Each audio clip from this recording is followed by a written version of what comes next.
last time. Where do I send this to somebody?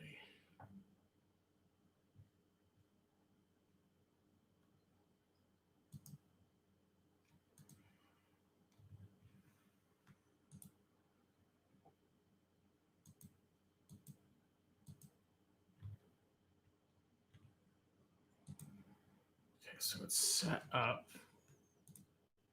There we go.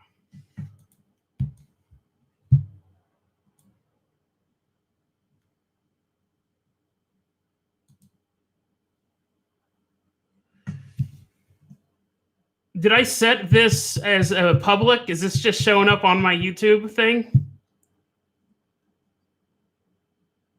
Hey guys, what's up? So, can you guys hear me?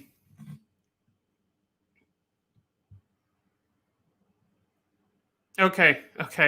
You know what? Maybe we'll just stay public tonight, honestly. Maybe we'll just do a public one. But let me go ahead and yeah, okay, go ahead. Yeah.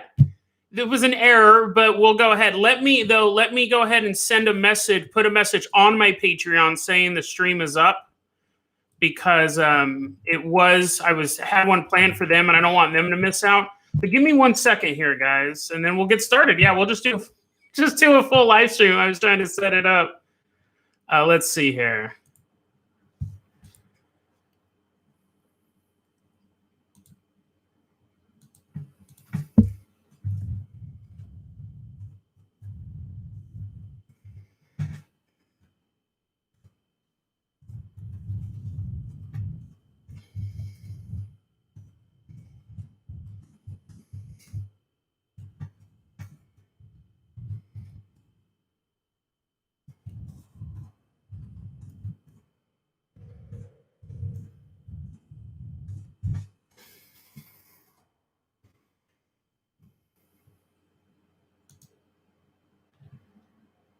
Yes, yeah, I'm doing good, location. I actually have your art, your little helicopter. I'm holding on to that. If you give me permission to use it, I'll use it for a Fan Art Friday. You might have given that to me. Vertigo 22, we had a Discord server a long time ago. I'm not a fan of Discord myself. It's not a place that I like hanging out. I've used it for other things. And thank you, location. And yeah, I'm just not a huge fan of Discord. I know there's a couple, or I believe there's still a couple floating around, but yeah, just not a huge fan of it.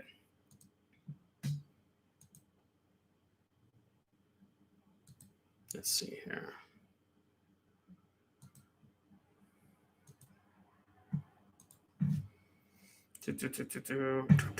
Yeah, I got some stuff to talk about. I mean, generally, thank you, Robert. Thank you. You know what, Vertigo? I was just thinking about that the other day. I have not gotten around to watching Sicario or Sicario 2. It was just like 3 days ago. I was like, dude, that dude gave me money to watch that movie. I haven't gotten around to it. Although last night, I did find the time to watch The Sex Files. It was a Sci-Fi Channel softcore porn movie back in... it was British, so they were able to show it on Sci-Fi Channel. I think I'm going to put my glasses back on. But, yeah. Gerziak, I always talk about how old I am. I always say I'm 44. I always flex on little baby people. I'm glad to hear that, Rumors. Yeah, I like to kind of bring a different vibe to the whole conspiracy thing. This chair is super comfy. This is my setup. Yeah, it was actually the Sex Files 2. It was the sequel. So they had done 2 of them. And I was doing something in the back. Oh, well, this is one thing I was going to talk to the Patreon people about. Maybe I won't. Should I reveal it yet?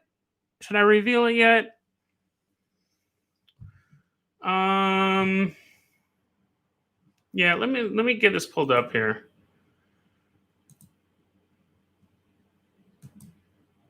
Yeah, Robert, some soft core porn from the 1990s is really going to get me going.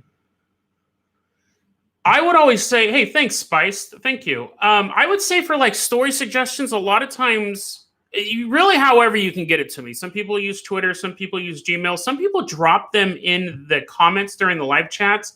It makes it really hard for me to remember. There's a couple stories that I've had to wait on because I'm like, who? The one about Chris Watts. I couldn't remember who said that. I spent the whole time being like, oh man, I really want to talk about this, but let's see here.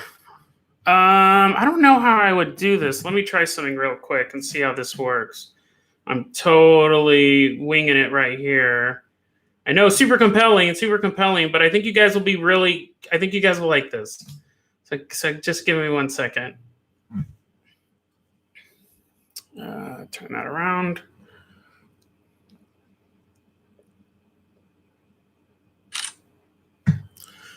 Okay, let's see how well this works here. Hey, Jay and Silent Bob. Can you see that?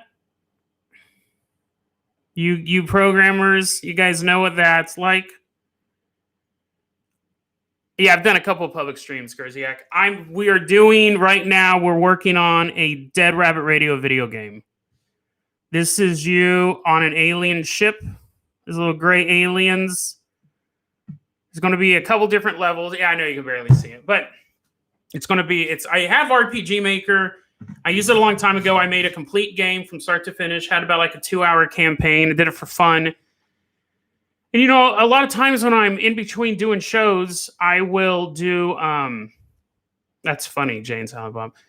Maybe, we're still in the planning phases, but a lot of times, like, I'll listen to a podcast, play a video game. I was playing Minecraft for a while. I was playing Stardew Valley for a while. And at the end of the day, I was like, I'm bored. I'm bored. Like, even my relaxing time, I'm bored. So I said, I'm going to dust off the RPG Maker, MV. And then I started coming up with ideas. My little brother, he's a big gamer. He's designed a game before. And I ran some ideas by him last night. And he's like, yeah. No. So, and that should be I was just about to say that, Ryan. I'm going to put it on itch.io. Hey, Cantillions. I'm going to put it on itch.io. So you can download it for free. If you want to kick down dollars, that's fine too. Or 50 cents, whatever. I don't care. The game is made for listeners of the show. Make it $6.66. Nah, because for me, I'm just spending some extra time, that in between time on my shows that I get to. Hey, Malia. That I get to, and Fernando. I get to put it together. So this is the idea so far. Is that you come to visit me, and I'm kidnapped. I'm gone. You can't find me. And you have to go on the only clue in my disappearance, sitting in my apartment, is the Book of Mormon. So the game is called The Quest for Mormon Bigfoot. And I've been kidnapped by Mormon Bigfoot, and you have to go on adventures. There's 3 different locations. Hey, Thomas. In the Chaser's lobby, there's 3 different. Those vehicles will be in it. There's going to be a alien starship. We're going to be fighting reptilians and grays. I want to make the grays super squishy. I want to make them so, like, one punch with no weapon, they just die. I've already started working on that. You're going to fight grays and reptilians. You are then going to go into a haunted house where you're going to fight ghosts, leading up to a confrontation with Bloody Mary. And a long time. I imagine, Fernando, it'll be dropped early next year. Like, it doesn't take long to make a game in this, and I've done it before. Right now, yeah. And Vertigo, yeah, that's the thing. I want to make it silly. Like, I was asking my little brother, I go, how in-depth does the combat system need to be? I don't want it to just be boring, but I also don't want you to have to be, like, balancing tables and stuff like that. And his advice was, make a game, release it, and see what the response is. He goes, you don't know what the Venn diagram is with people who want to play your game and people who listen to the show. You know what's funny that you say that, Robert? The answer would be 0, really. But what I've thought about doing is this would take a ton of work because I wouldn't want to leave anyone out. but having a level where you can meet like all the Patreon supporters. Robert has done artwork for the show as well. I think it would be really cool. But that's something I got to think of like at the ending as far as doing that. I want to see you fight the lady you was scared of when you was trying to go to which one? They've done all that stuff. Yeah, no, Cantillions. Yeah, only people who listen to the show would play. But even out of the people who listen to the show, there may be only 10, 20 people interested in it. So, and maybe Ryan. Yeah, that's not a bad idea either. But that Venn diagram, people who don't listen to the show, they'll be like, what? Mormon Bigfoot? What is going on? But people who do listen to the show, I think will be interested. But you don't want to make it so only like a Final Fantasy 3 expert could beat it. And at the same time, we're walking around. So Jane Silent Bob said other level could be Dublin, Wisconsin. This was my original idea. And my little brother's like, don't do that. You get abducted by aliens, and the first thing they ask you is, do you come in peace? And if you say yes, you help them fight the reptilians. The ship lands at a haunted house. You go into the haunted house. You beat the haunted house. You end up in the forest. If you say no, you fight the gray aliens. The ship crashes in Mexico. You meet the dog eating cereal with the spoon. And then you go to the forest. And Christopher goes, don't do that. Don't do that. He goes, you have more, because I was going into detail about the haunted house. And then I said, and then you crash in Mexico and like Chester Cheetah's there. And he's like, you don't have that fleshed out. He goes, do this game. And if it works, if people enjoy it, then you can do one Dead Rabbit Radio 2 where we go to South America. That would be cool because there's so many cool things in there. What's up, Marco Polo? You could do Chester Cheetah level where you're fighting Chester Cheetah, stuff like that. I will say there will be a surprise appearance from a longtime Dead Rabbit Radio subject, a classic. I don't know about Gray serving pancakes. Strawberry ice cream is going to play a part in it. Hey, what's up, hat wearing, man? Yeah, I got my Earth First shirt. Keep struggle for freedom fight. You see where these brass knuckles have been like photoshopped into the photo. You see how it's like a different black. The shirt's a mess. But I was like, I can't not buy it. Yeah, no, sorry sometimes, Cantillians. That was close. Mungo Jr. may show up, but Hans will show up. And see, that's so funny. So Jane Silent Bob says Real Simpsons. When I first started coming up with it, I was thinking of all these things. And then someone said, hey, I hope the dog with the eating the cereal is, hey, Andrew. And I go, oh, there's way more stuff in this video game that could be in this video game than I was even thinking. I was thinking of aliens, strawberry ice cream, reptilians, hybrids, Bloody Mary, Shadow Men, basic stuff. And the show's gone so deep over the years that I was like, yeah, you could probably do a series of these. But again, see, for me, it's just chilling out. Like, I'm sitting there, I'm going pixel by pixel, erasing this dude's ears.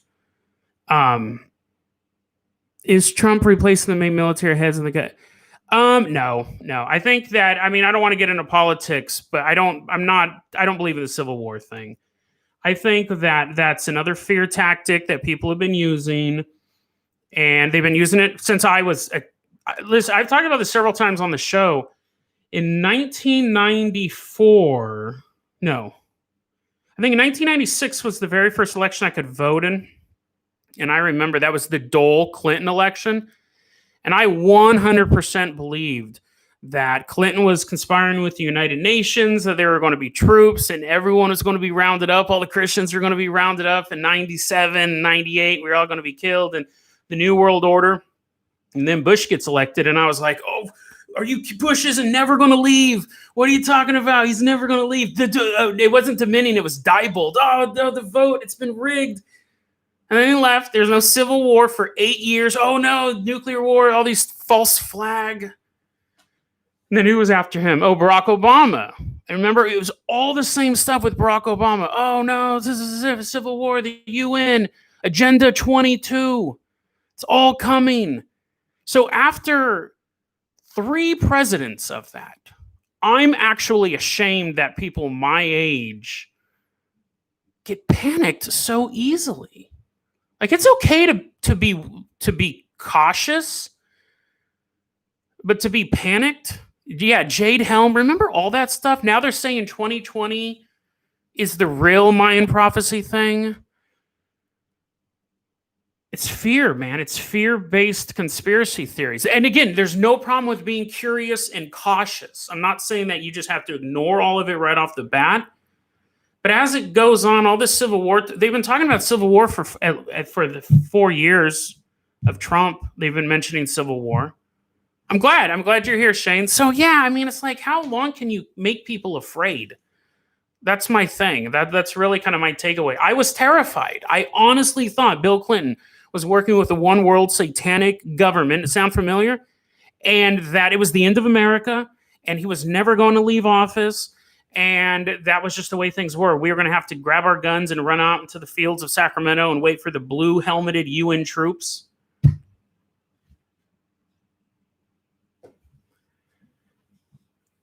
Yeah, I mean, votes are always rigged and stuff like that. I'm referring to Marco's comment, but yeah. I've talked about see, the thing with JFK, it's one of those conspiracy theories is it's so well known. I don't like talking about a ton of that's funny, FF. I don't like talking about conspiracy theories that everybody knows about. I talk about CIA all the time. I talk about the CIA all the time because they just pop up in so many stories. Yeah, sometimes, yeah, keep people on edge, and it helps. It sells books, drives clicks, sells magazines, and sells on the other side, like that's the mainstream media. And on the other side, it sells survival kits and buying gold. I have no problem with buying survival kits or buying gold or clicking on websites. But I just don't like, and I don't mind people being cautious. I think people should always be cautious of their leaders, whether they're local or national or international. But the fear, how quickly I saw a pivot from Q to the Great Reset. It was about a week. It was about 1 week, and you stopped hearing about Q, and now it's all about the Great Reset. They took that narrative and go up, toss that one. That one's not. Here's another one. Do people want to use bad conditions to get their way politically? Sure, but just my thing is just don't be afraid. That's always my big thing. Don't be afraid. Let me look through these. I'll get to yours in 1 second, smart man.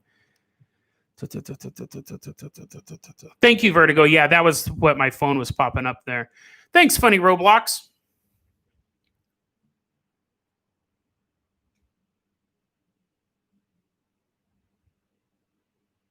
Yeah, Jane Silent Bob, let me know. That sounds interesting. And if you need any tips about podcasting, let me know too. It's fun to do, but it's hard to get a following. What is the best inside government book you've read? Do you mean like well, here's the thing. I don't read a ton of books. Anyways, but as far as like insider government books, do you mean something like a primary colors, like someone on the inside of a campaign speaking out, or someone inside the government, or more conspiracy-ish? So let me know about that. Have I ever talked about the Dog Man? I've made references to it. Again, that's a pretty well-known conspiracy. I've definitely brought him up here and there, but I've never really gone in. He's never gotten his own episode. And I think that's the same thing with Smartman 136 question. Have I ever talked about the cult of Keck? I think I've mentioned it. I've mentioned it when talking about meme magic, but I've never done another episode on it just because it is so it's so well known. Vertigo 22, the great, Arrow Pauto, the Great Reset is basically this idea that this one world government, communism's coming in the next 24 hours type of thing. It's something that I've been hearing since I was a kid. Like literally since I was a kid, this story's been going on. I'm not saying people aren't trying to do it. Sure. Everyone's trying to get their agenda across. Everyone's trying to carve out a little piece of the globe and take it over. But I mean, it gets turned into this fear factory and put out. I'm sure there are groups out there who are like, yeah, we want to control the world. Everybody wants to control the world, like the Depeche song. The Depeche song meant. Excuse me. But yeah. Yeah, Cantillion's a book. Someone who is inside the government or blowing the whistle. I guess I've read articles on that. I obviously followed like the WikiLeaks thing, but I can't say that there was a particular book that I read. Yeah, no problem, Jay. No problem, Jay and Silent Bob. You guys have a good night. Yeah. Yeah, and let me know if you need anything. Cantillions, any thoughts on succubi? They probably exist. I don't know why you would have one particular type of demon and not another particular type of demon. I'm sure they exist. I mean, I think the issue is, hey, Dan. I think the issue is, hey, okay, Barfy Man, hey, you have a happy Thanksgiving too. I think the thing was, yeah, like FF says about trying to summon a succubus. One, that you see that posted a lot. I think that when you look at any time when they talk about like summoning demons and stuff like that, they always have these really elaborate rituals. And you have to wonder, are they true? Because we have people encountering demons all the time without summoning them. So I don't know if you have to summon something, if you have to do a ritual or something. I suggest stories all the time, Vertigo 22. I'm not suggest stories. I get suggestions all the time. Bennett did a list of every state that has a Pigman legend in it. So yeah, I always take suggestions. And then Jay and Silent Bob's question covers some conspiracy lost media stuff.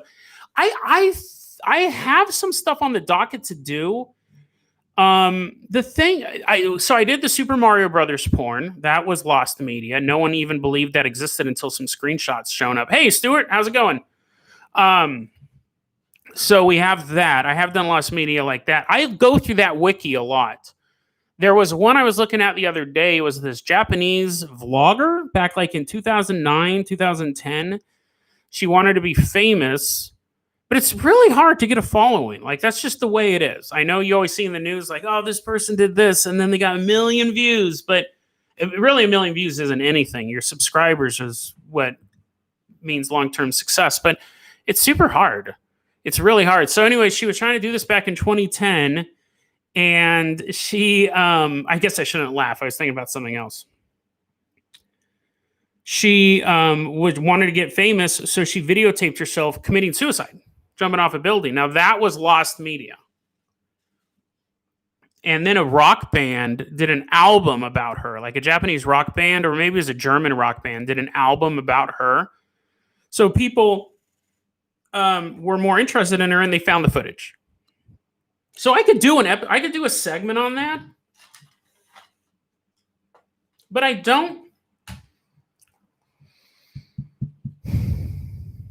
don't know, like that's the segment. That's the whole thing. And so when you look at lost media, a lot of times you can be like, here's a creepy story. It may or may not exist. Hey, Sephora, glad you could join us. Yeah, Super Mario porn. I did an episode on it. There's 2 of them. But yeah, I think it would be fun, Jay, to do some lost media stuff. But a lot of times the stories aren't very intriguing to read. That's the thing. I do enjoy reading them. But the idea of like telling them in a way that's interesting is the thing that you kind of run into. It's the kind of the problem you run into. Let's see. Ryan, thanks for joining. What is your opinion on giants? That's interesting. Actually, I don't think anyone's asked me that before. I do a lot of stories on giants. I did that episode about the Book of Giants in the Bible. That's one of my favorite episodes. That was an episode that I actually spent a long time planning in my head. Most episodes are like, oh, I found the story about a guy who got crushed in a garbage compactor. I'm putting that in. That episode I really kind of crafted in my head. The intro to Earth First, I also crafted in my head. Here's the question. Do I believe giants existed? It's possible. Yeah, I think that there may have been a race of half human, half giants, the Nephilim. I'm not going to discount that. It's fancy. It's a really cool, fancy idea. Do I think that a bunch of giants were dug up in the 1800s? No. I think that all of those photos were, or I shouldn't say all of them. I think most of those photos were fake. Like I did that recent episode about that guy who's had an argument with a Christian. And so he made a skeleton. It cost him like $20,000. This is back like in the 1900s. It's easy to fake photographs of skeletons. And then all these conspiracies go around that the Smithsonian was destroying stuff. I actually have a follow-up story on that. Smithsonian was destroying stuff because they didn't want anyone to know about giants. So I think that I don't believe that's real. Do I believe there was a giant in Afghanistan who was spearing U.S. soldiers? I mean, I don't. The idea of young men getting killed by a giant isn't super intriguing and sad. It's sad, but it's not true. I don't think it's true. But what I'm trying to say is, it would be awesome if it was, right? Big giant running around in the middle of nowhere with sticks. Yeah, sure, but that's like I don't think it's real. I don't think it's real. I find it super intriguing, and I do think probably at some point there were giants, but are we finding their bones nowadays? I can't say that. See you later, Vertigo. Have a great one. Jay and Silent Bob. Hey, Mogfan. Mog Fododen. Yeah, and it's like Sephora. Nephilim was an old Jewish way to describe old other cultures' demigods. It's funny because there's so many ways you can look at the Nephilim. Is you can have them as the story in the Bible. It's actually kind of in the Bible, and then the Book of Giants goes more into detail, but angels mating with human women and producing monstrous heroes of renown. So you can look at that literally. You can think of it as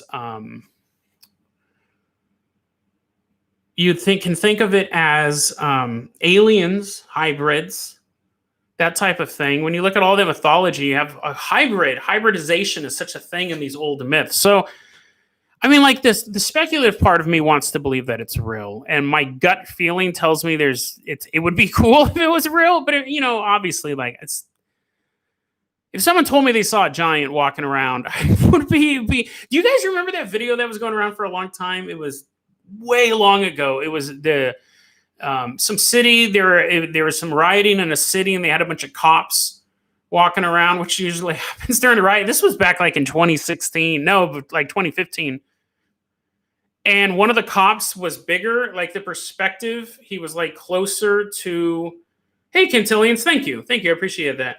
You have all these cops, then you have another cop that's closer to the cameraman, so he looks like he's like 15 feet tall. That was going around.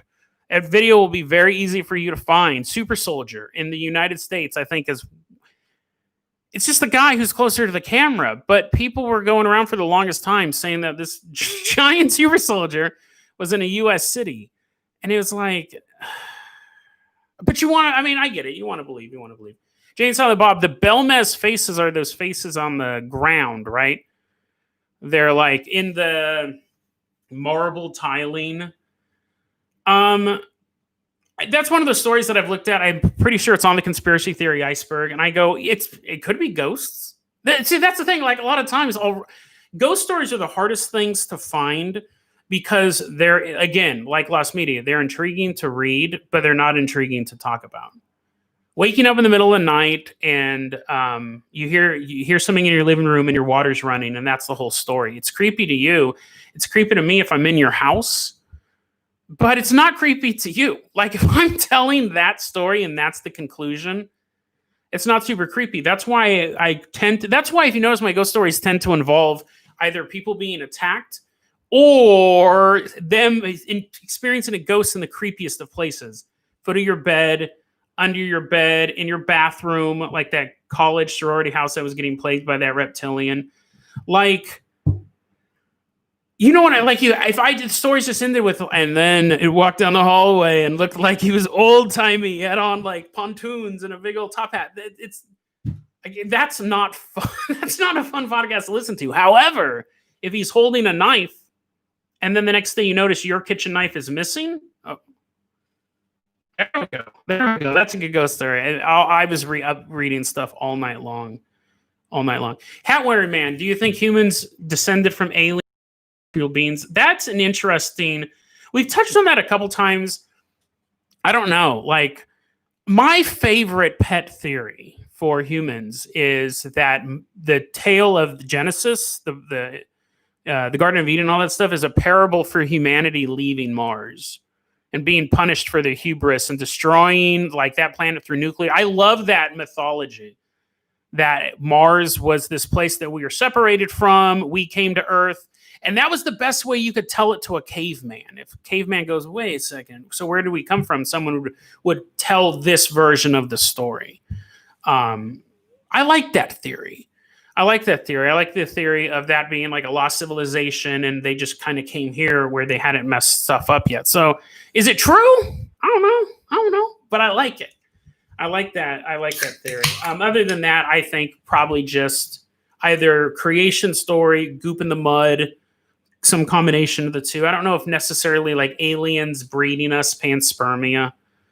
The despair code in the Dead Rabbit game. Yeah, if you enter a cheat code, you get super depressed.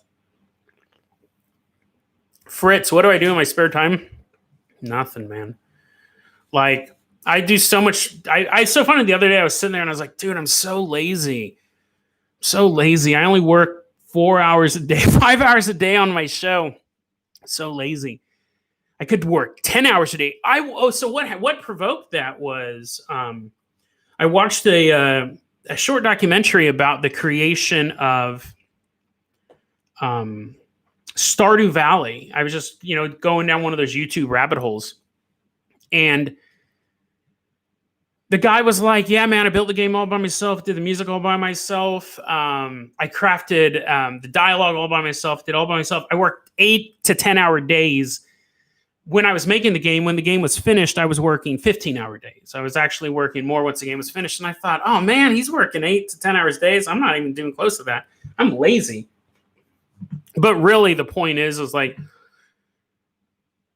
if I'm not working, I'm working on the podcast. I give myself about an hour or maybe 2 a day to goof around on video games. I'll just kick out of it. But most of the time, I'm just reading articles, looking for stuff. It's hard to find. And that's why I love your guys' suggestions. I don't use them all. For multiple reasons. They're never that they're lame, but sometimes they don't translate well to being talked about on a podcast. It's not a topic that I'm super interested in. Like, that's the thing. I get a lot of suggestions to do topics, and because I got to spend time researching it, and then I got to find an exciting way to talk about it. And I'm going to turn this light off because it's killing my eyeballs. It's like no light. There's no lamp over it.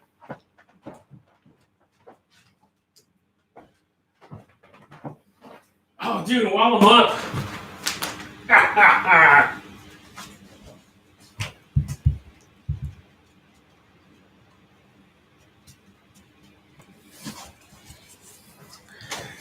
This is the famous Veronica the Haunted Doll. There we go. What's my favorite? This is FF's question. What is my favorite conspiracy that you don't believe? Oh, there's a ton of them. Favorite conspiracy theory that I don't believe. Monkeys don't exist is always going to be a classic. Let's see why that's interesting. It'd have to be something that it'd have to be some of the funnier ones like that I know is not true, but I talk about it all the time. Mormon Bigfoot would be one of those things. I mean, maybe the guy did see Bigfoot. I don't know. But, the idea of Bigfoot being Cain and stuff like that. The Book of Giants is probably one that I wouldn't say that I believe in it so much. Oh, and but I find it very intriguing. Myths over Miami. That episode I did, that is one that I don't believe in, but I love that conspiracy theory. Or that story, that saga. I've never heard Bloody Mary. Look at how she's looking, too. Like, she's looking right behind you, guys. There's someone behind you. She's looking right over there. But yeah, so it's I really, really liked Myths over Miami. Yeah, that's little Veronica. Let's see here.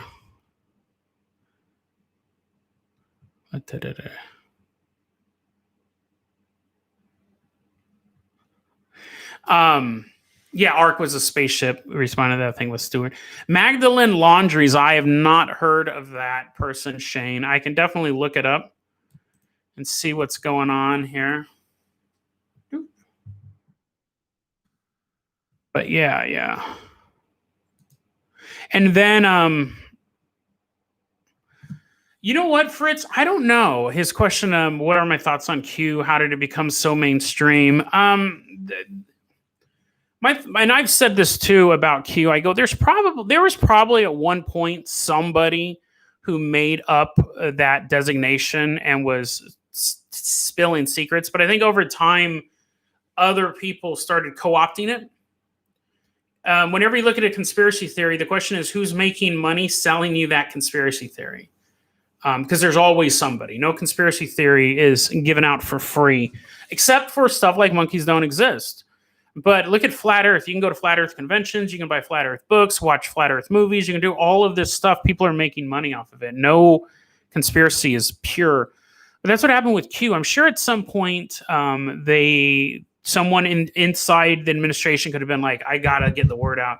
That may have happened. But I think at this point, it's people posting riddles. It's almost like Forrest Finn type of situation. But, to be honest, at a certain point, I just stopped caring and I haven't really looked into it. I mean, I looked into it when it first popped up, but after a certain point, I was like, okay, like I was aware of it. I knew like where we go one, where we go all. And the reason why it became so mainstream is because my theory I came up with, you have how to build a perfect conspiracy. You have a group you don't trust. You have time and you have distance. The one thing that this conspiracy theory Q didn't have was time. It was happening now. But it involved people you didn't like far in Washington, D.C. or around the world or doing something like that. So those things just really kind of glom on. But it's gone now. They almost immediately changed to the Great Reset. So I don't know. I stopped really kind of looking into it because there wasn't much coming out of it storyline-wise. The canon lost me. They should have done some spinoffs. They should have shook it up a bit. I'm sure somebody started off for real, but it just became another thing. Yeah. There's actually a subreddit because I don't talk politics on the show, and that's barely political. But there's a subreddit I've been going to for a while, with QAnon casualties. It's a subreddit where people whose relatives and friends have started following QAnon, and they're like, I can't talk to my dad anymore. All he ever does is talk adrenochrome, and I'm dreading Thanksgiving. And they have like 40,000 followers in this subreddit. Now, here's my conspiracy theory. I think a lot of those are fake. I think a lot of those people are getting, because you go there and you post something and you get like 1,000 karma. I think some of the stories are real, but some of the stories I think are fake. And a lot of the stories are reporters looking for comments on articles too, which again makes me suspicious. Not everyone who's doing it's fake. I'm sure there are people really having trouble with that. It would suck to be with someone, whatever the conspiracy or ideology was, if it was different than yours and you're stuck there. A lot of these people are married. So imagine if you were married to someone and then they turn to you one day and they go, did you know monkeys don't exist? And you're like, what are you talking about?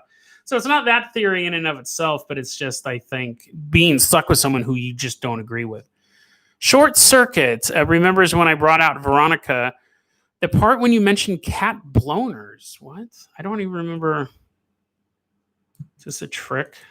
I don't remember that. I don't remember. I say so much stuff over the course of, at this point, 325 episodes. Yes, an idea guy. Alex Jones is an honest businessman. It's funny. I have a lot of conversations about Alex Jones in my private life because when I'm talking about conspiracy theories, people go, "Oh, you like Alex Jones?" I was like, "No, I'm not like Alex Jones." But I do. Who was it? There was someone recently I shared. You guys should look it up. Obviously I have less functionality doing this live stream, but there was a Alex Jones Halloween special. He was like 28 years old. This was like in 1997. Hey, have a good one, Fernando. Have a good one. It's back in like 1997. He's like carving a pumpkin. He looks super young. And he's like, yeah, the globalist. He looks happy. He looks full of life. And you're like, oh, what happened, man? What happened to you? Why did you lose that? You look so fresh-faced. Yeah. Poor Alex Jones. I mean, he does. At one point, I guess he was making $1 million a month, mostly through his supplements and stuff like that. Marsha Jamerson, have I read Program to Kill? I think I read part of it. That's the book about how the media makes it so young men were more willing to kill in combat. I think I read a bit of it. That was a trippy book.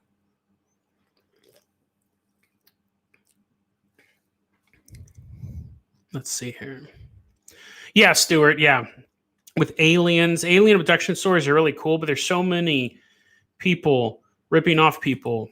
And here's a mental exercise. Just for this year, think about all the times disclosure was right around the corner. It's happening tomorrow. Listen, I think aliens are real. I don't think that's debatable. Would it be awesome to wake up tomorrow and alien ships are flying around and stuff like that? I've heard of that book then, Corey. Yeah, I haven't read that one, but I've heard of that. I like it. But I just in my own Twitter feed, I've seen so many people, oh, no, it's tomorrow. We're getting the facts sent over right now from the... I want it to be real, but it's not. So, I mean, you like how it sounded all sad there? Yeah, Fritz, I think a lot of Reddit is karma mining. But the thing I like about them is they have just stuff there. It's much, much easier to search around. It's much, much easier to search around. Yeah, Lego Trekker is saying that on that subreddit, it's a lot of it is parents. A lot of it is like kids being like, I tried calling dude.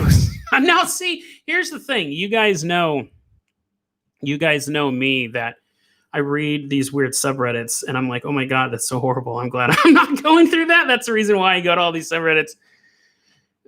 This one girl, she was like, yeah, my mom invited me to this trip. This family trip is all the women in the family. And she's like, my mom's super into Q. I didn't want to go, but like all the women in the family, both sides of the family were going. So she ends up in this cabin in the middle of nowhere and it's not.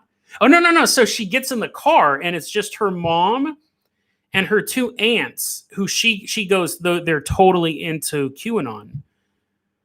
She's like, uh-oh. They go, every other person canceled. No one else is coming tonight. So the car goes up into the middle of into the creepy cabin where they talk to her for hours and hours and hours about Q. And she finally was like, no, I don't believe it. And then she calls her boyfriend. And her boyfriend drove all the way up into the middle of nowhere, put her in the car, and took her home. So I thought that's a funny story. I think at least. Let's see here. Yeah, Fritz, it's kind of the same thing. You don't get it. So yeah, Marsha, I haven't read that book. I can't even honestly. I think I've heard of it. I've been thinking about that. Yeah, Deathcore. Yeah, this actually was supposed to be a Patreon live stream, but I clicked the wrong button, so I just stuck around here. We've done a couple live streams. We'll still do one on Thanksgiving. Scarface, thoughts on X? It's a love-hate, right? Like, I think anyone who spends time on there, and I don't spend as much time on there is now, because eventually you look, you got succubus, you got law of attraction, you got divination. And for people who are into that stuff, it's totally fine. I'm not going to say they're trashing up the board or it used to be better back then. There's obviously an audience for that. That's why those threads stick around. But that's not what I'm looking for. So... and that's fine. A lot of times this idea that, it's gone to trash, it's not as good as it used to be. You can say that about any website. It caters to the audience that's there. And if that's the audience that's there and people want to click on that stuff, more power to them. It gives them a place to hang out. It gives them a place not to feel alone. So if you're not doing bad stuff and you feel like you're not alone, just hang out on the divination board. I don't care. It's not for me. I don't go there much very often anymore because there's a bunch of stuff on there that's not interesting to me.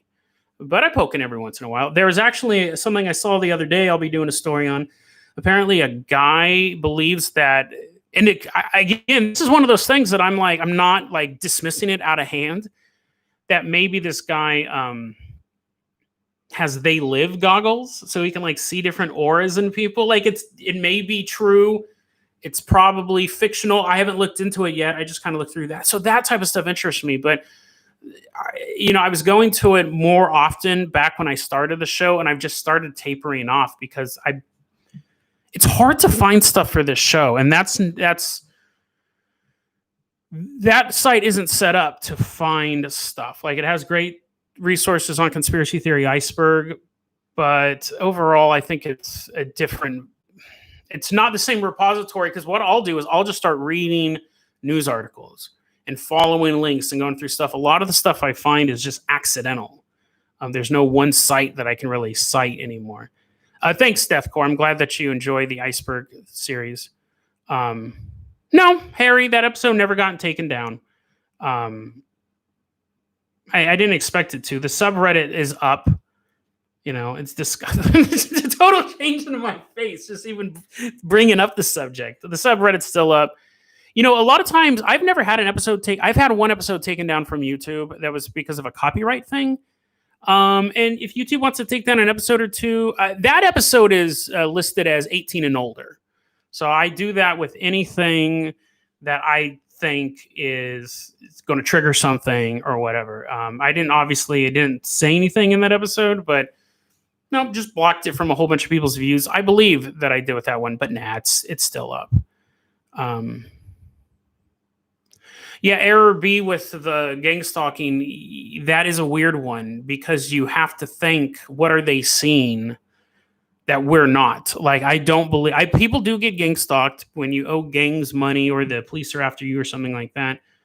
But the idea of like 3% of the world's population is spies, where do they see the evidence from that? It could literally be me scratching my hand like that, scratching my neck like that, and they're like, oh, that's a sign. He's doing that to drive me crazy. So, yeah, that's just one of those things. Let's see here. Yeah, Fritz, I honestly believe in the law of attraction. I've done a couple episodes on it. And then El Pato, but I think it's really helpful. I actually use it for the show, and I've noticed a difference when I don't. When I sit there and I use the law of attraction to attract new listeners, to people who are like, oh, I'm kind of bored. I wonder if there's any paranormal podcasts out there, to stumble across my video. I use the law of attraction to do that. So, Juan, I saved that one, because if you know, I'm a huge rap fan. I saw that. See, that was one of those things. I was like, okay, click, save that, and save the page, because people are putting out good information. You know what I mean? People always want to, hate on the icebergs and stuff like that. And I know the newer ones are fake and they're quite funny. But I did see that rap one. I actually was going to look into that. I looked at a couple of them. Some of them I knew, some of them I had heard of, and then some of them were curious. So yeah, I saw that. And yeah, Short Circuit Swamp Guy of Gangsta. No, I went back there about 2 days ago too. I went back there. El Pato, do you think there should be a specific board for? Nah. I think it all kind of works together. I mean, think about it. We do it on this show, and I think it kind of gets the juices flowing. No pun intended. It gets the creative juices flowing, because what do the world of the paranormal and true crime advocates, not that they're advocates for a crime, but investigators have in common? They both like to investigate stuff. They both like to hear a creepy story and then think about it. Whether or not they go up and dig more information is irrelevant. Those two, more than like a knitting group, even if you were like knitting or drawing paranormal stuff, and I know they have that on X too, but you know what I mean? Like, those are two different things. Here's a hobbyist or a professional who has a passing interest in aliens. Here's someone who likes investigating aliens. Here's someone who likes bumping the mic. So I think it's fine. I think it's a fine comparison.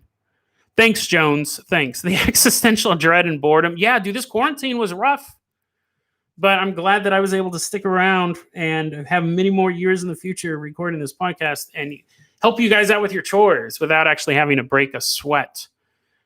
Marsha, I don't remember what episode that is in reference to. Stuart, yeah, I think gang stalking is a side effect of meth, or is meth a side effect of gang stalking? That's a puzzler. Do people who are being gang stalked more likely to do meth? No, it's the first one. It's that if you do meth, you're going to get super paranoid. You're going to see all that stuff. I didn't do an episode on God's ego death. I didn't do one on that. I had done an episode. What happened? I'll tell you a little behind the scenes stuff on that.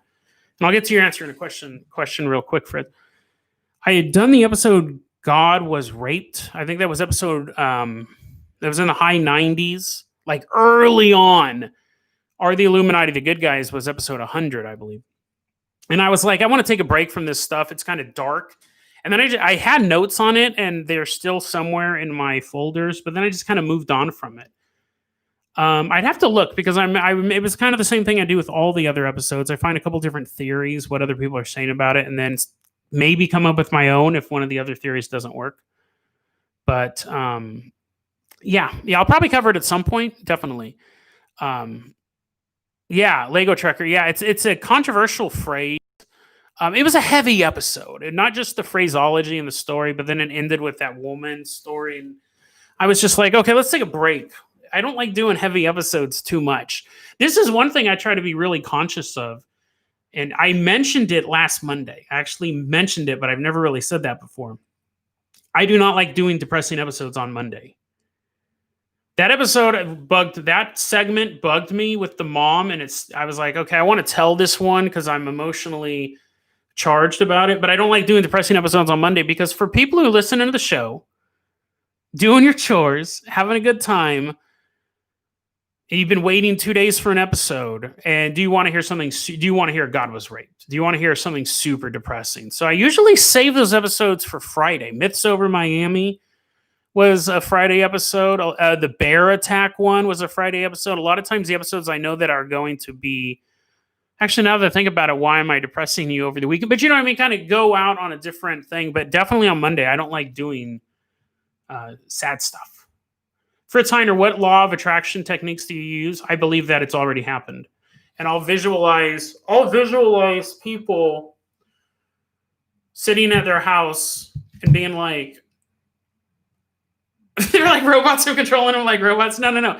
I'll visualize people going, like scrolling through their phones looking for a podcast, and they stop on mine and they click play. Or I'll visualize someone at work. Well, actually, they don't do this anymore because people don't work together. But I'll visualize someone telling someone else, hey, have you ever heard of that podcast, Dead Rabbit Radio? And I'll imagine people at their computers popping up. They're seeing it in a thread or something like that, clicking on it. I visualize, as real as you can use your imagination, people starting my podcast. I do it all the time. Not all the time, actually. When I don't do it, people don't subscribe to my podcast. It slows down. I was stuck on like 7,637 subs on YouTube for about 3 weeks. I'd gain a sub, lose 2 subs, gain 3 subs. And here's the thing. Personally, whatever. I don't care. But as a metrics guy, I look at the numbers constantly. So on the one hand, I'm like, 7,600, 7,700.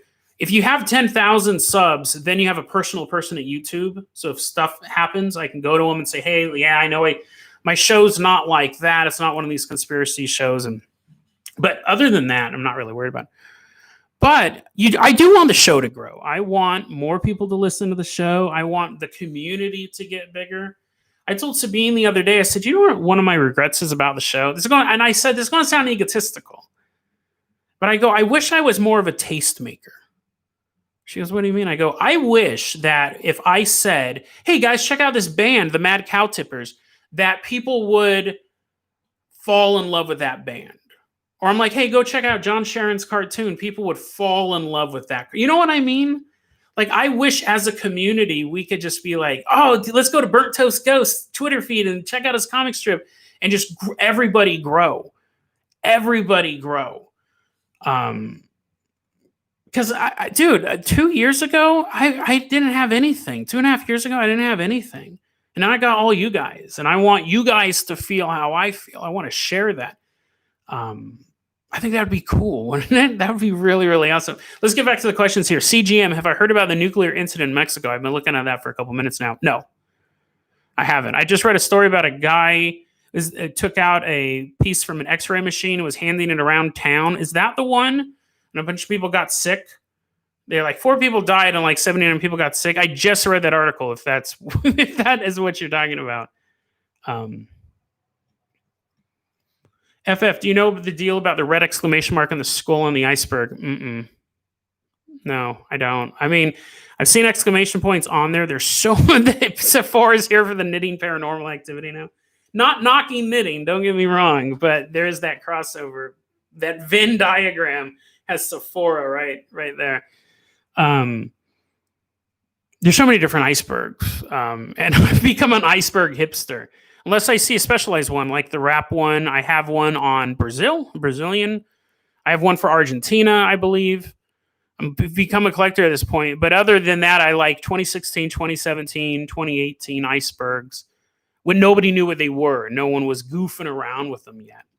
Yes, Sephora, that is my full-time job. She's actually pretty cool. She's just chilling in the stuff. Yeah, and Red Eagle, that'll happen. I'm sure a lot of it is chemical related. I think a lot of stuff is chemical related. But here's the thing, if you believe that like the pharmacy or the doctors are in on it, you can't help them. Yes, Stuart, we try to keep the Monday episodes a little lighter for that reason. If I could pick any one conspiracy theory turn out to be real, which would you pick? Yeah,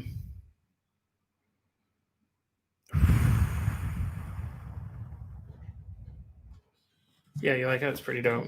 Brave New Order. If I could pick any conspiracy theory and it would be true, it would have to be one of the action-packed ones, like reptilians taking over the planet. Reptilian caves underground. Something you could shoot. Something you could blow up, right? I don't want a conspiracy theory that's all like lame and stuff. Oh, you can breathe in the sun. No. It'd be something like all of a sudden everyone teamed up to fight the street and struggle fight.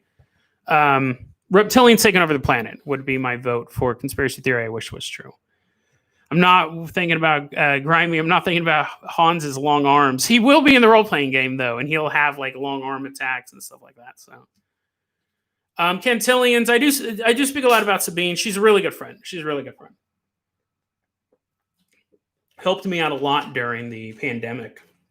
Because, yeah, I wasn't doing nothing. Wasn't doing nothing at all. Thanks, Cantillians. Thanks. Hey, Vexine, have a good one. Thanks for swinging by. Stewart's, yeah, I do want to kick alien ass. That's all I ever want to do. And FF, yeah, that's what someone was walking around with the core of an X-ray machine, and everyone in town was passing it back and forth. And like the soil was irradiated. It was bad. They actually consider it one of the worst nuclear accidents ever. The spread of it. Only 4 people died, but a lot of people got sick. Thanks, Charlotte. I'm glad you enjoy the show. Yeah, there are some people who have listened to every episode. I don't think I've ever listened to every episode. And yeah, it's funny. Charlotte says that she's listening to it. Other people show up at work. That's perfect. I'm sure I've had a bunch of people say, yeah, I was sitting there, and then all of a sudden you started mentioning about like bloody buttholes or something like that. And they're like, what are you listening to, dude? How did that happen? That's nuts.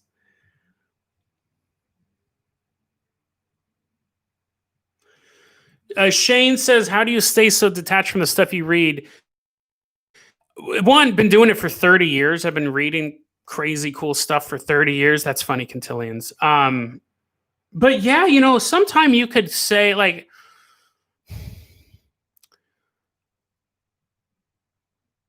so sometimes I read stuff and it sits with me longer. There have been stories that I have not covered on the show because I think they're too depressing.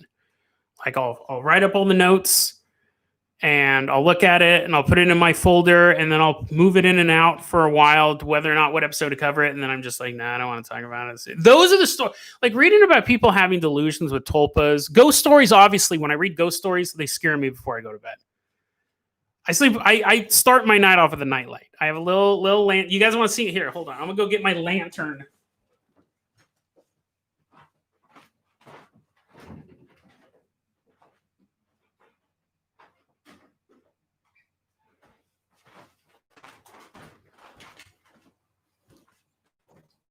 So every night when I go to bed, it sits right by my bed, right? Every night I shut off all my lights, and before I shut off all my lights, I turn that on, and then my phone, I don't let there be any darkness, and then I goof around on my phone for, I don't know, like an hour. I'm still trying to fall asleep. And then I shut this off, but this light is still on, and I fall asleep to that. So I have two safeguards. With my nightlight situation. So long story short, it's the ghost stories that affect me more, or the sad true crime stories. Those affect me. Reading about people's insane beliefs, they don't really get to me. Let's see here. That's funny, smart man. Using a trash can. Yeah, I'm sure pretty much prison guards in general have the craziest of stories.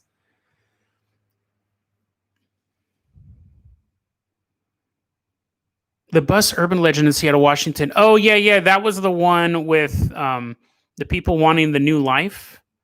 Was that one? And that was the people were just kind of sitting there all alone and gray. Or was that in Chicago?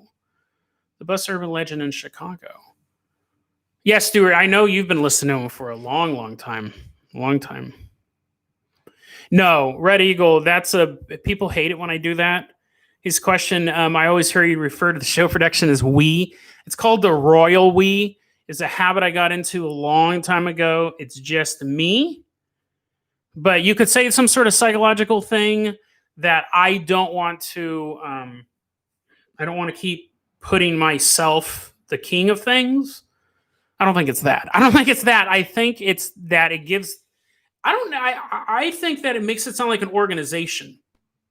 And I think there's a subconscious thing that sounds more legitimate if you said, I'm going to start a podcast versus we're going to start a podcast. And it makes it have a team. No, it's me. Write, research, edit, distribute, nap.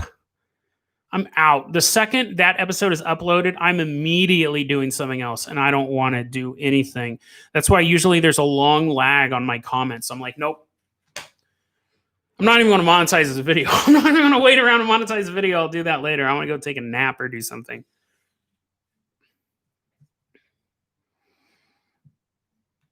Here, let me do this. I didn't think about that. Hey, Flunk. I'm going to move Veronica here. I got to get to my... Never mind. I'll take a look at that, Walter. That's what I was doing. I was copying and pasting that info. I'll take a look at it. Yeah, Walter, go ahead. deadrabbitradio@gmail.com. I'll take a look here. You know what, Mogfodan? I actually almost did a depressing episode. There were two stories that were super depressing. I was just going to compact them into one episode. And I was like, that's the dumbest idea possibly have. Why would you want to tell people, why would I spend... I'm not knocking you. That's so funny. I'm not knocking you. Mog's like, oh, no. I'm thinking to myself, why would I make a single episode that's super depressing? One, when that's not what people come here to hear. They're not here to hear depressing stuff. And two, you're basically saying, don't listen to this episode. I did tell the stories. I just spread them out. If I did an episode that was there, oh, dude, and you know what's funny, Mog, too? There was one week where I messed up. And I got some complaints from you guys. Not complaints like you suck, but complaints like this has been a rough week. I forgot I did 3 episodes in a row that were super difficult. It was recent. It was last season when I did it. Yeah. So you got to be careful with that. Because again, I don't want the episode to be all cheery sunshine because that's not fun. But when you're talking about like whatever dark subject. Oh, it was the week that had something about suicide. I mean, the episode with like a 5-minute segment. The whole thing was about suicide. It was super rough. And people were asking me if I was okay. And I was like, yeah. I realized the tone of that episode came off wrong. I was trying to talk about how you should be hopeful. Like, don't give up. But I guess maybe I edited that part out. I'm like, I edited the first word out. So I'm like, don't give up. But then they edited it out. And I'm all, give up. But no. Yeah.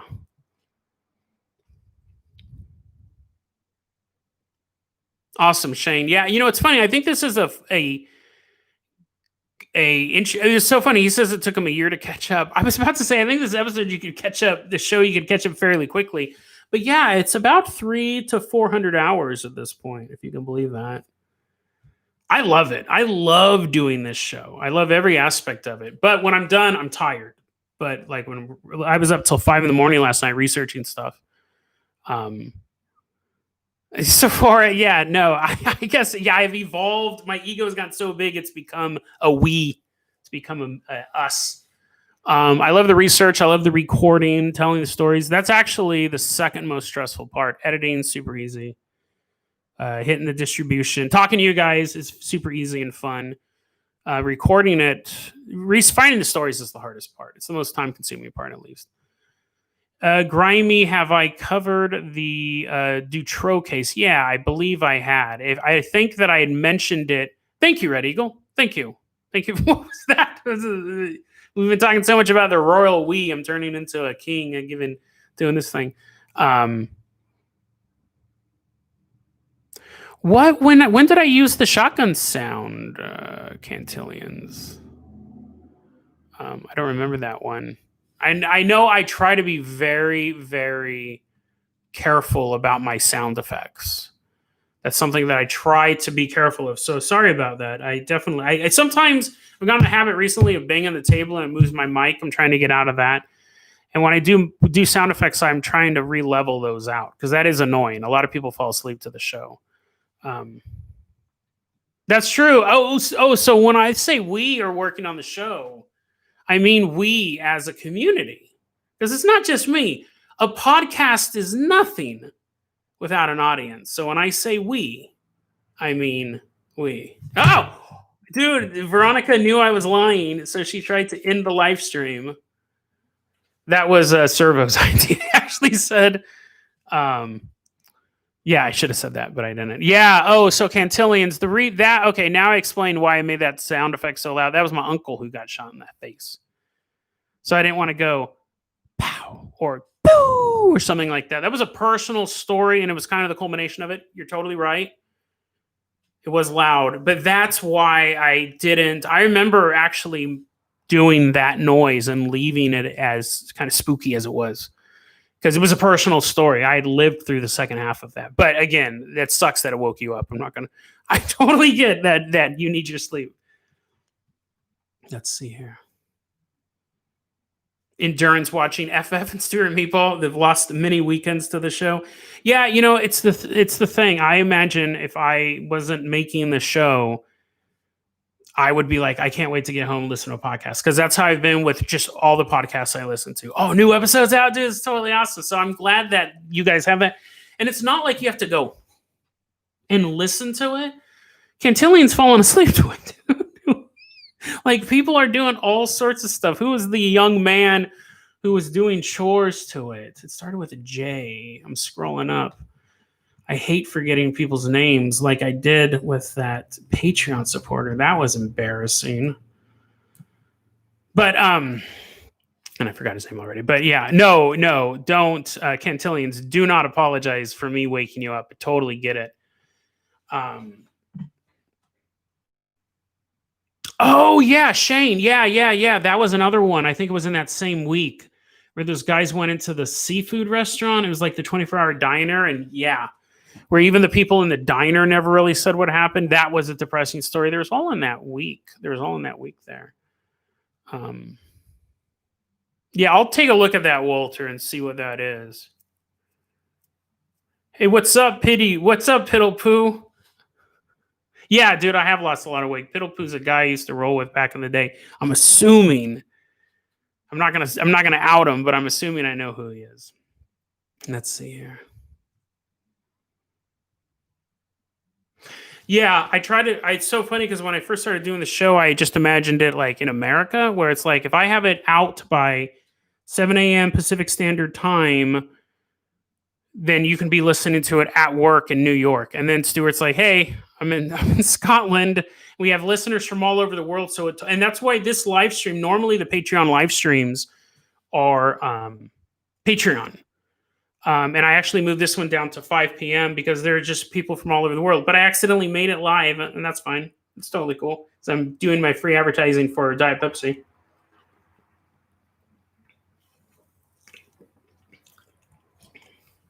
Chell, that's funny. I thought about at some point buying her clothes, But I was like, no, I'm not going to do that. I'm not going to go to the toy store and buy little doll clothes and dress a doll. That might make the curse worse, actually. You never know. Anything you add to it.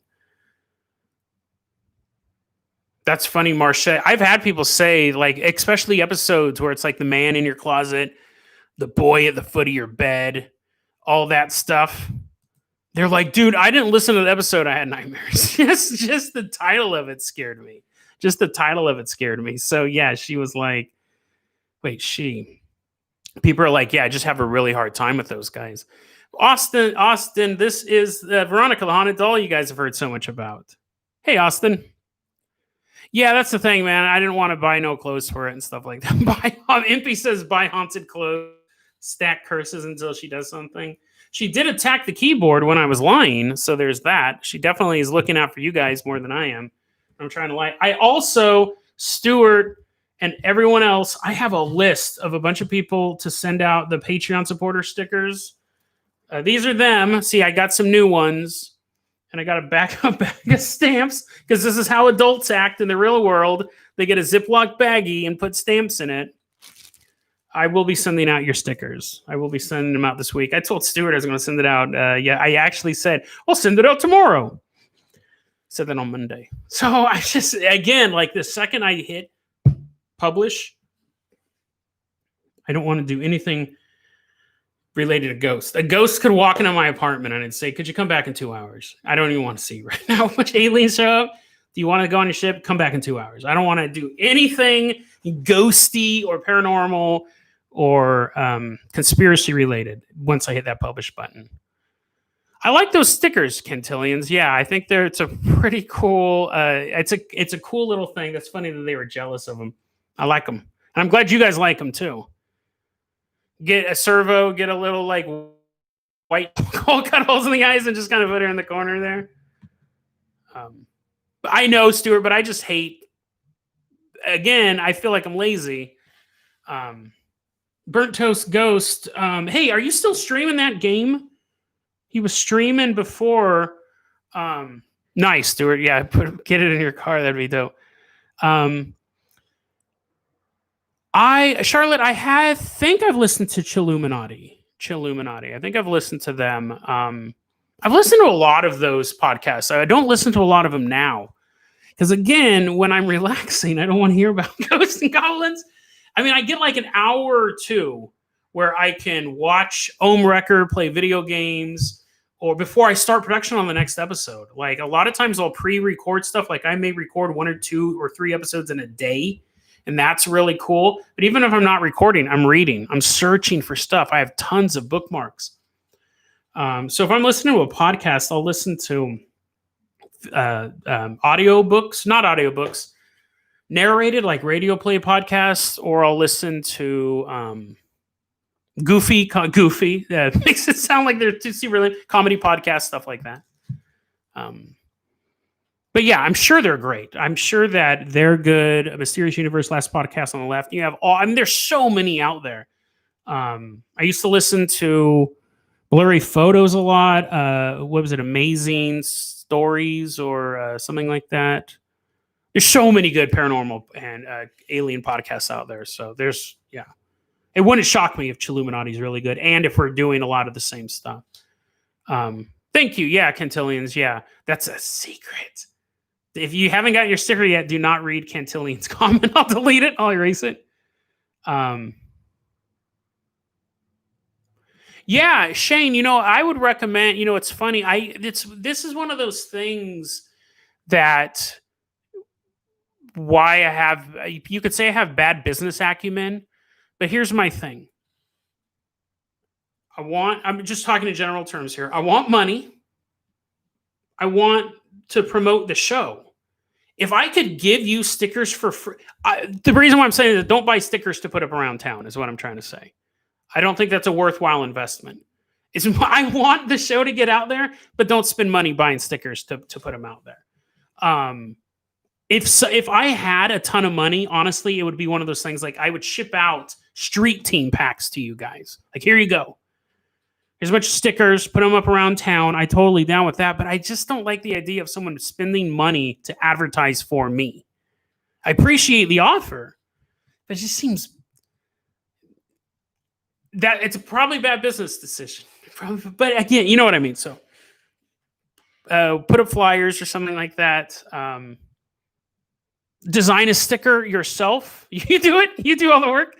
I just would not. I wouldn't feel comfortable with that. You know what I mean? People buying stuff from me to promote myself. But again, I really do appreciate that idea. Let's see here. What's my favorite podcast outside of yours? I have to say, this was Cantillion's question. No, not that one. I've listened to Paranormies back when they first got started, just to try them out. Parapod. Parapod is that episode. Parapod is a podcast that taught me a lot about this podcast. I listened to it twice all the way through. They had 3 seasons at that point before I started this podcast. And I have 2 things I pulled out from it. One, I was a super cold winter. It was snowing. I was trapped. I wasn't trapped, but I just don't like walking in the snow. The Yeti was outside. It was super cold winter. I had Shadow of Mordor. What was the first one? Shadow of Mordor or Shadow of War? I had just gotten that game. I'm listening to the Parapod. It's snowing outside for weeks on end. And I just listened to that podcast and I felt happy for the first time in so long. I was happy. I've forgotten, honestly, what it felt like. And I remember thinking, even when I felt so content, so happy. And I remembered that feeling it gave to me. And one, it was the combination of a very basic video game, very fun, well-designed video game, but it was very just like click, click, click, click. And having my virtual friends sitting next to me. These 2 stand-up comedians. One believes in ghosts and one is a total skeptic. And I was like, I remember when that always stuck with me. And I remember when I was deciding about doing a podcast, that I was like, that is a huge part of it, is being that for other Jasons out there. Making them feel happy. Making them feel like they're not alone. You'll always hear me talk about that. People, and I was saying that earlier, we don't want people to feel alone. So that was a big inspire on the podcast. The other thing that I took away from that podcast was that podcast made me more skeptical. Before I started listening to that podcast, 100% believed every ghost story, every alien story. I was out of the conspiracy theory stuff. But Dead Rabbit Radio would be totally different if I hadn't listened to that podcast. It would have not have been skeptical at all. Hey guys, some old lady said she just saw a dude walk through a closet. And when she opened the closet, no one was there. That story is true. Next story. It would not have been fun. It would have sucked. Because I like the skeptical nature. I like doing the back and forth thing. I think it actually gives the stories more flavor. Because the ones that you push against and don't budge, they're creepy. That story about the guy who died in the theater in India with The Conjuring 2, he had a heart attack. He just died, and they don't even know how he died. And the guy put him in a rickshaw and took him to the hospital, and then they said, go to the other hospital, and then they were never seen again. That was a story I was like, it's not true. It's reported in the Sun. Some garbage they're printing, and I spent a while, and that story was true. Like, I was finding newspapers in India that were talking about it. The story took place in India, so that's why the guy had a rickshaw. But I remember that story to me is far scarier than the Amityville Horror, because when you put a little weight on that story, it collapses. This little guy just dying during a horror movie, and then both of them going missing forever. And me being skeptical and pushing against it and finding out that story doesn't budge, that is scary. So I like that skeptical nature. Also, big thing, don't talk politics. They talk politics a lot on that show. They do it in the first episode, and then they do it more later on. But I'd be like listening to this funny ghost story, and then I'm like, I don't care about politics. I mean, I do, but I want to hear about ghosts. So that was one of the one of the reasons why I set up that thing. Don't talk politics. It totally takes you out. Nobody cares. Everyone's an idiot when it comes to politics. Don't even talk about it. Expanded perspectives. That was the one I was thinking of, Walter. That was the one I was thinking of. No, this doll, she's totally normal. She's been on every live stream. You're good. You're good. Thank you, Charlotte. Thank you for that compliment. I'm going back through and here reading. Don't send Sephora. Don't send your sassy energy to Veronica. I did see it, Grimy. That was one of those, it's like, that just really didn't even interest me. Non-humanoid aliens. It's funny. I posted something on my Instagram, and I think I mentioned it on an episode too about how mantis aliens don't get enough love. I wish we had more story. Oh, or insectoid. Insectoid aliens don't get enough love. In my notes right now, I do not have a non-humanoid alien. I have about 30 stories, probably more than that, ready to go. I have one about a mold alien. So maybe that counts. No, Piddle Poo, I'm not rapping anyway. I might rap at some point, but those skills have gotten so poorly used over the years. It would be embarrassing. Unless I spent a good time. So yeah, Shadow Mordor. Unless I spent a good time writing and crafting a rap again. Yeah. Yeah, my end of show voice where I get all slow. The closing stinger voice. Yeah. That's what it is. That's a trope, right? I've been called on that. Thank you, Maximilian. Thank you very much. I've been called on that before. They're like, Sabine will be like, yeah, I know when your episode's ending because your voice changes. And I try to fix it, but I can't. Like, it's just such a and you know what that is, honestly? I'll tell you 100% why I do that. It's because nothing on the show's pre-planned. Nothing on the show. Every so often I might have one or two jokes that I pre-planned and they always suck and I always cut them out. I have notes for the segments. I look over notes. Guy falls in the garbage compactor and I'm looking at him. I'm not using this mic. I'm using this other mic. I'm talking. I'm looking at my notes. Have a rhythm. A lot of times I'll read through the notes and then take a shower and then come out and record the segment. And then I move on to the next segment. And I'm looking at my notes. When I get to the end, I very, very rarely, if ever, know how I'm going to end an episode. So sometimes I might have a nugget in my mind, but I'll be like, so the next time you're walking down the street and you see an old man standing next to you, that's literally my thought process. Like, I have an idea. I'm not like freestyling it. I'm like, oh, so the idea is going to be on this stretch of road in Nevada, there's an old man who pulls you out of the car. You may be next. That's what I want to get to. But I really slowed down. It's this weird. Now that I think about it, I'm always making stuff up and my mouth doesn't slow down. But I think I'm being very cautious. I'm like, so the next time you go, and I've tried editing those pauses down. So it goes, so the next time you go to the old man walking down, I was like, no, that doesn't work. Doesn't work. It's funny because I have graphs for everything. And it shows me how many people finish an episode. The podcast goes like this. So let's say that right up here is 100. It goes like that. And there's a little bit of a drop off when that theme music starts. So the last 30 seconds, someone will shut it off. That's fine.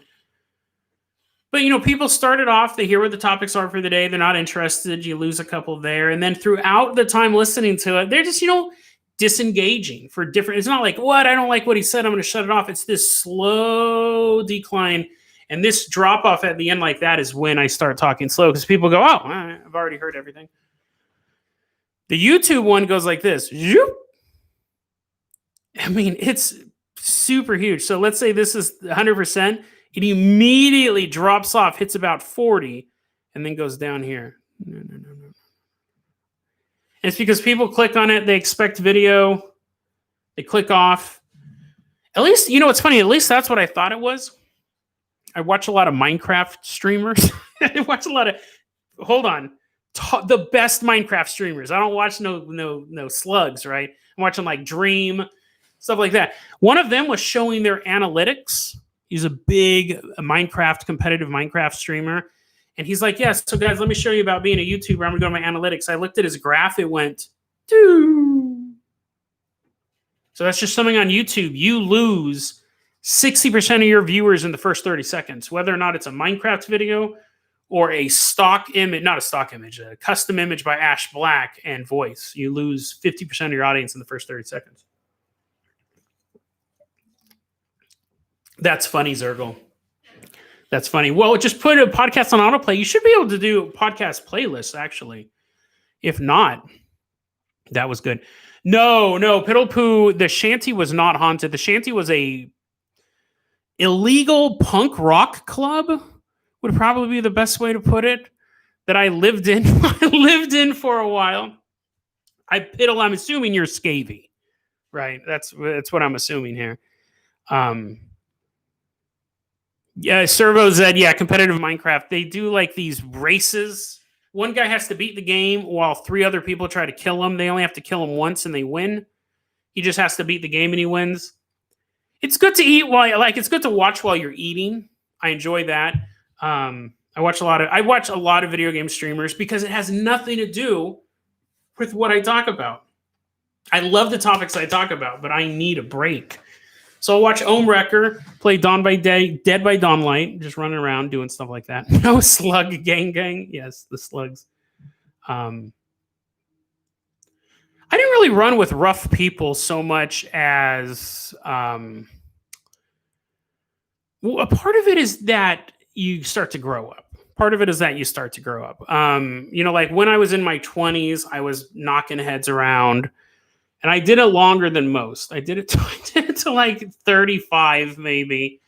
I had fun, but you get too old for it, really. Like at a certain point, you get too old for it. You realize the consequences of stuff. Like you can be mouthing off, and you can knock someone over, and they hit their head on the concrete. Now you just killed a guy. Stuff like that. I would consider myself a nice guy, but when you have nice guys that live in bad neighborhoods, you can't be a nice guy. Like Scavy is a super dope dude. He's a good friend of mine, the Piddle Poo from back in the day. Super nice dude. He'll kick the shit out of you, but he's super nice. But you just can't be taken advantage of. You can't be nice. You have to draw those lines. You can be totally chill hanging out with somebody, but yeah, it's like you can't let people take advantage of you. If you're too nice, then you're a victim. You don't make it this long. So that's the thing. But I think also part of being nice is just having that experience as well. I've not been in the best of situations. And so what's the point of adding to that? Yeah, Cantillions. Yeah, you just live in bad areas and you don't want to be a jerk. Sometimes I never got into miniatures. Too expensive. That's one of those hobbies. They have such a high barrier for entry. Like Magic the Gathering, you can pick up a couple cards for $12 and stuff like that. You can. It's a low barrier to entry. Now, to be great at it, you need the skill set, and then you need a $500 deck. But to just play with your friends, each person spends $12 and gets a booster pack.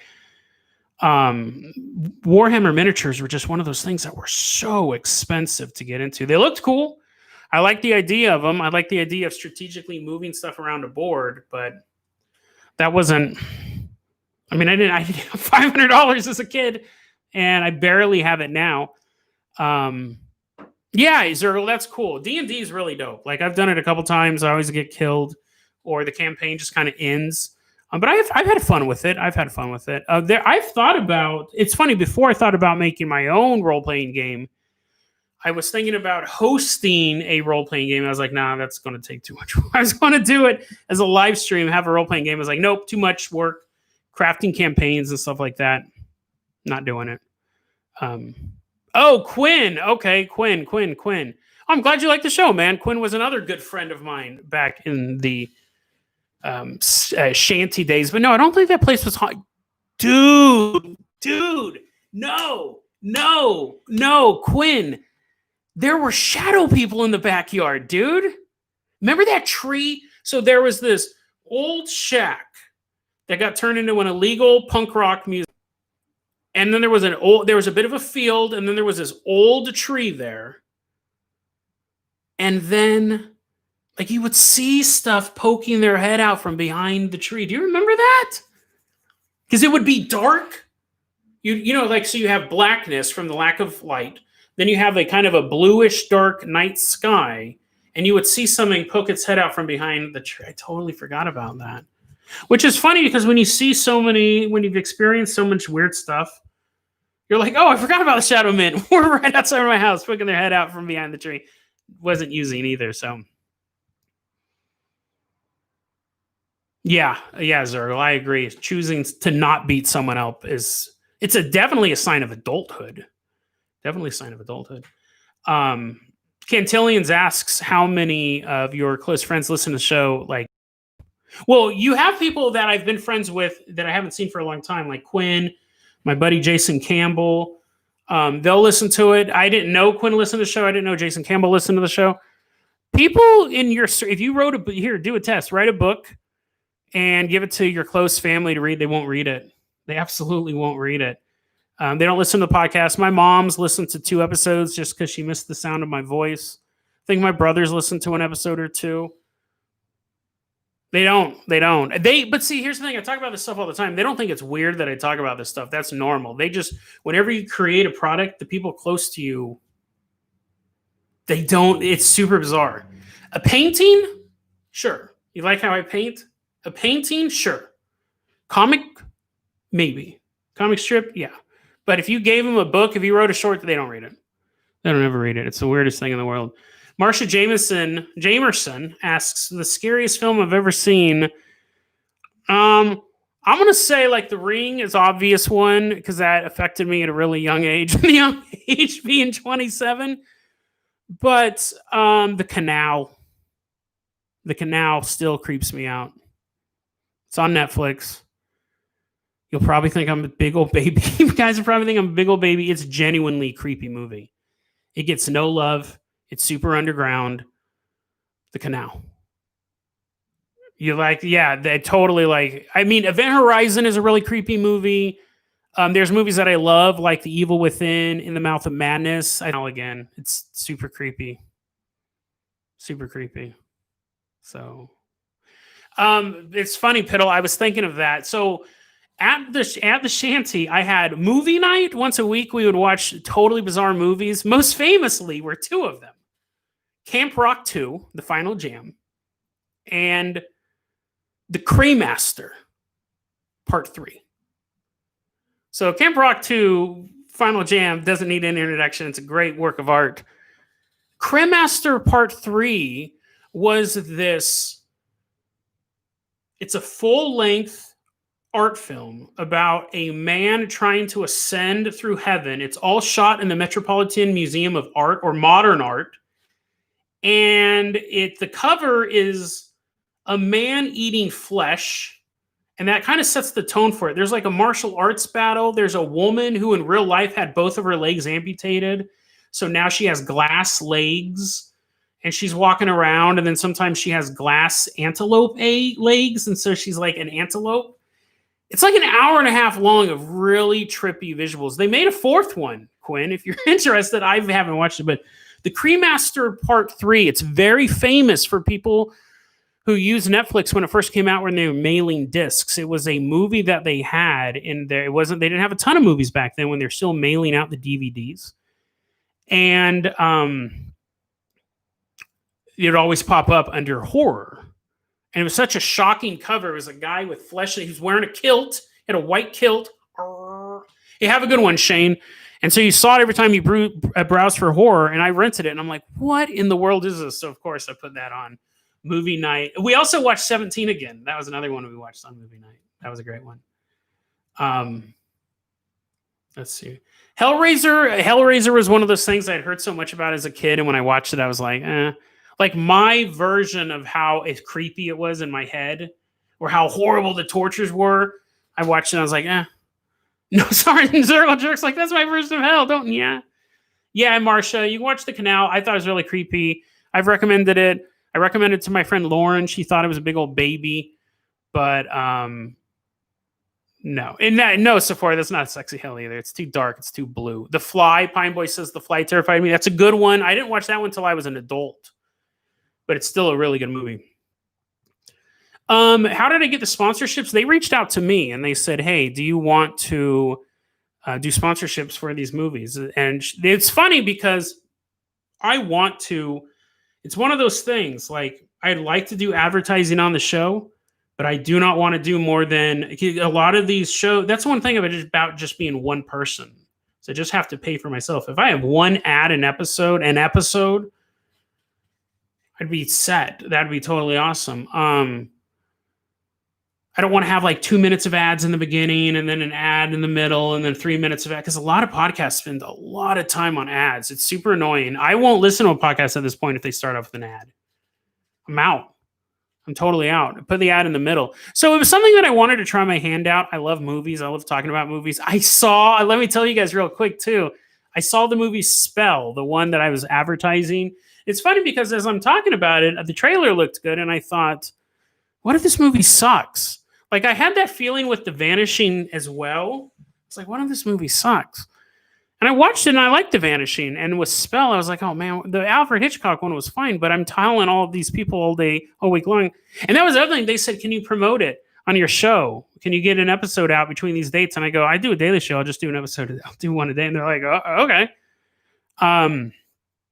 It was good. It was a solid streamer choice. Spell was a solid choice to stream. It was exactly what I thought it was going to be. It was a Tales from the Crypt-esque story. It really had that vibe to it. There was a couple scenes you could tell were edited out. You could actually tell from the trailer, they edited out a lot of scenes, but there was one scene in particular at the very end where he seems to teleport to another location, and I'm like, they probably had 2 or 3 shots in between that. It actually took you out of the moment. I almost threw up, dude. Like, that was the thing. That's the selling point for the movie. Just like Tales from the Crypt. The movie plays out as a very standard suspense, paranormal thriller. And then something so disgusting happens. I almost threw up. I was gagging. So, that is why you should rent Spell. I think right now it's renting for $9.99. I'd probably wait for it to come down a bit, but I would watch it on streaming, definitely. Why are my eyes so... You guys want to watch me put eye drops in? I saw Lake Mungo. I've never seen Eraserhead. Definitely aware of it. I make sure it's eye drops now because I put that...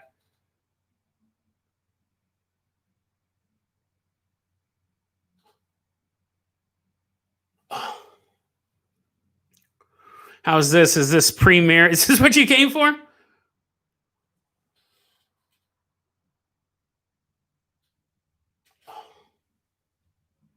Are you not entertained? Me putting in my eye. I just have a natural eye problem. Yeah,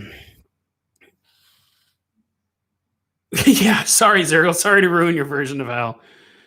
Longest movies I've ever watched, that would have to be like Gangs of New York or something like that. I've never sat down and watched like a super, super long, solid movie.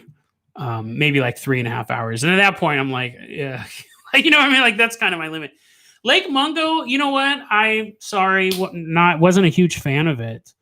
I was watching it. It was one of those movies that was like, getting more and more intense. And then you're just like, oh, that was it. What actually happened was they kept switching back and forth too much. Like, oh, it was a prank, but then this happened. But that was a prank, but then this happened. And then at the ending, there was a reflection in the window. And you're like, okay, well, was that a prank? I remember it kept throwing off the rhythm of it. Like, wasn't there like a hand in the bed? Then it turned out it was the brother's hand and all that stuff. That's funny, FF. Yeah, I mean, again, that's a ways off when we're talking about ads. I think because the show has 2 segments, the ad works in the middle. People sometimes like it at the beginning because they can skip it. So, which I do on and off. A Zergle Jerk, I do not have any Yanni eggs. However, Yanni eggs will probably be an item that can be used in the Dead Rabbit Radio role-playing game coming out 2021. I'm sure we'll have Adrenochrome in there as well. We're going to have all the hits, the tinfoil hats. The tinfoil baseball caps to keep the aliens out, not just the basic tinfoil hats. No, Pine Boy, I check my stats every single day, multiple times a day for the podcast side, constantly. If you're going to use the law of attraction, if you're going to visualize success, you can't ignore markers of success. And that's what I do. Like if I just sat here and go, I'm just going to record and we're going to see what happens, none of you guys would be listening to the show. And it would have ended 10 episodes in. It's the equivalent of owning a grocery store and never checking your stock or how much change you have in the register. Like you just have to. I know some people do it purely as a hobby. I think even if you're doing it as a hobby, you want it as a successful hobby. So I check my stats all the time. The YouTube stats I check maybe once a day. I check how many subscribers I've gained. I look more at gain than total. And I make about $2, $1.50, $2 a day through YouTube. So I check that stuff. If I start to see stuff flip around in there, I'll go, that's weird. I'll never do anything to fix it. I never do anything to fix it. I don't want to start changing the show up because 5 people unsubscribed. That's lame. And most people are just unsubscribing, clearing out their list. Like I'll notice like people are unsubscribed, but they're not from recent videos. So I'm like, oh, they probably just unsubscribed. Like I unsubscribe to stuff all the time. Podcast stats I check out all the time because they're much higher and the stakes are much higher on those as well. YouTube could get shut down at any day. I don't put too much into it. Sephora, Ghostwatch. Sorry, Robert. Sorry about the eye drops. Ghostwatch, is that the one that was fake that they showed in British television and people thought it was real? If so, I did like that. I like the idea behind Lake Mungo. One, it was hyped up. When I was putting it in, I was told it was the scariest movie ever made. It was well done, but I think they did the switcheroo one too many times. It's the same thing when you have a movie where someone wakes up from a dream. You can do that once. I've seen movies where they've done that 3 times, and it just doesn't work at all. Marsha, I did not see Midsommar. I wasn't a fan of Hereditary. I know I'm in my very first episode, I do a trailer review of Hereditary. That's edited out now. If you listen to the first episode, that's not in there anymore. I had to remove it for copyright reasons. But I have it. It's still floating around over here. Maybe we'll do a crazy re-release. It's me talking over a trailer, but yeah, I wasn't a huge fan of the movie, so when Midsommar came out, I was like, The guy who did that movie I hated, It Follows, he did something else recently I really liked. So sometimes I do check out other stuff.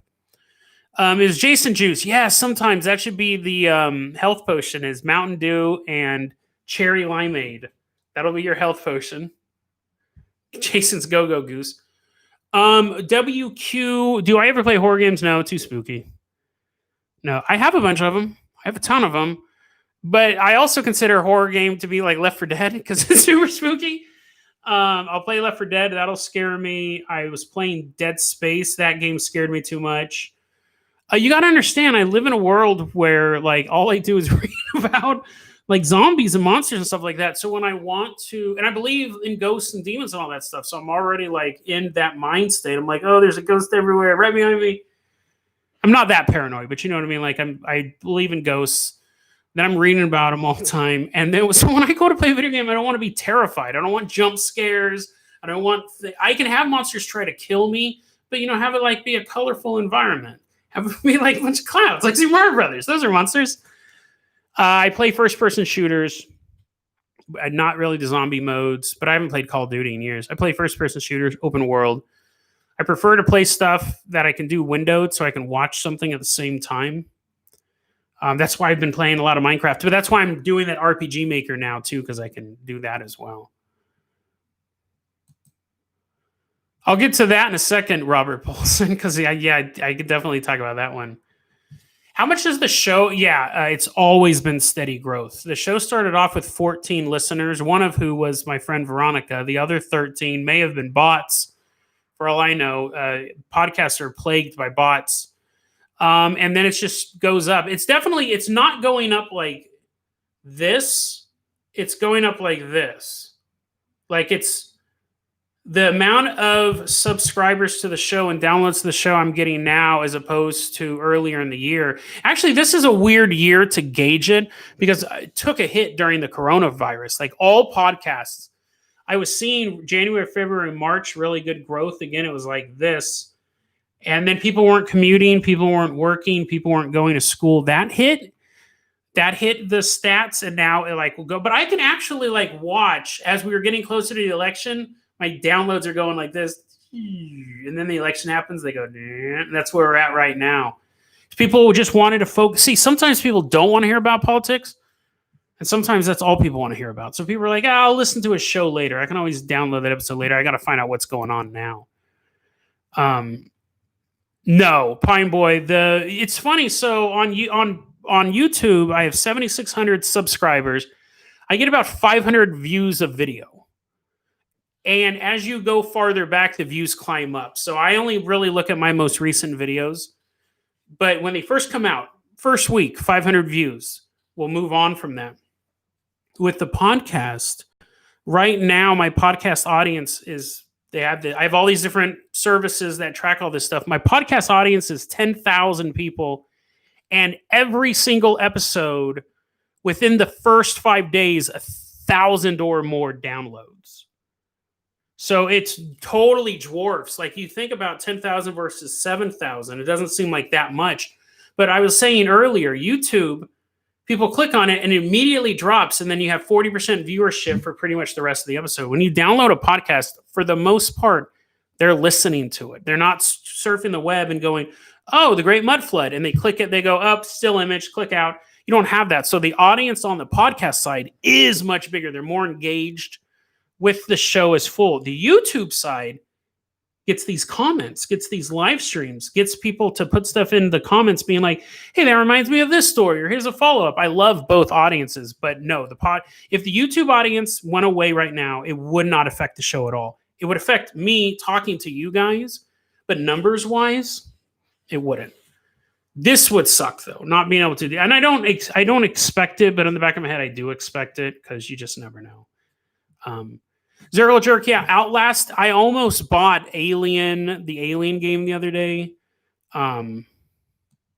Alien, not Insurrection, Alien Isolation, and it was on Steam sale, and I said, why would I buy this game? I'm never going to play it. It's going to be super spooky. You're not going to be able to relax. It'll be awful. Why are you going to buy it? Why are you going to buy it? I haven't, Jaden, but I'll take a look at that book. That's what I was just doing. I was copy and pasting that thing here. The Vivitch was okay. Is more style over substance. Hereditary, more style over substance. Yeah, I agree with that. The Vivitch, which I love just saying that name. Again, it could have been creepy, or I guess I just wasn't super satisfied with it. Piddle Poo, I've actually done a lot of stories about Sack Ghost stories. Let me get to that in a second. Actually, yeah, Robert Paulson's Splice was okay. It was a weird one. Again, I think it was kind of marketed weird. They're like, dude, he baked this alien. So I was like, okay. And I think it attracted a bunch of weird. Oh, I guess it attracted me, but like all the stuff I was reading online was about like how groundbreaking it was and stuff like that. I was like, oh, it's just a monster movie. It's just like a Frankenstein type of movie. I guess I was expecting more. Hyped up is what I meant to say. Piddle Poo, I've done whole episodes on Sacramento ghost stories. I've done a couple of the stuff that I was doing out there, Shadowmen. But yeah, maybe I'll get back to that. Maybe I'll do some other. I recently did a story about me with the hay hook. See, Quinn was in another part of town. We were on the Orangevale side, and that was years after the hay hook incident. California is considered the most haunted state, and Sacramento is considered the most haunted city. So, a ton of ghosts. But a lot of it's just like a ghost floating down the street. Not the street people are driving on the cars, but like a ghost in the record store, the underground tunnels and stuff like that. Ghosts down there and all that stuff.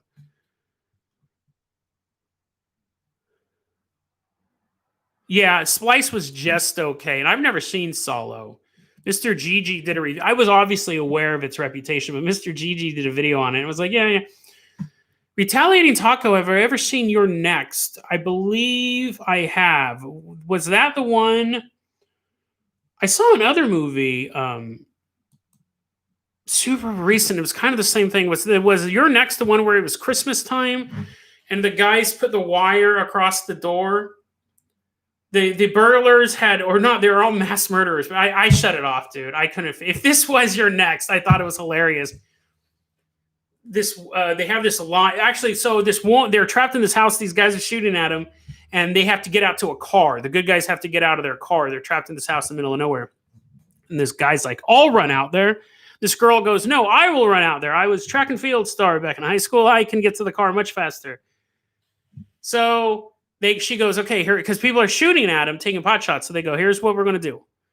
I'm going to run as fast as I can, and you open the front door. So I'll already be running before I get out the front door, and then we'll get to the car, and I'll go get help." And so she's running through the house, and they open the door, and she takes one step out the door, and her head falls off. And there was a wire there that they had set up. The assassins had set up to do that. I shut it off. I was like, listen, dude.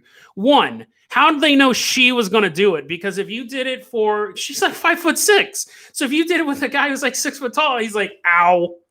Like they would have had to know it was her. They would have had to know that someone would be running, right? People don't normally go, "Time to go," and they open the door and they run out. If you had opened the door and walked out, it would go, what? Oh man, there's something here. That whole kill was set up knowing that she would run. It was so dumb. And that wasn't the only thing that was dumb about that. At one point, the mom's like, "Oh, my stars and garters, I need to go take a nap." And she crawls upstairs and she goes to bed. And then a knife comes through her chest. There was a killer under her bed. And then he crawls out. And I go, so he was there the whole time? Like, what if she didn't take a nap?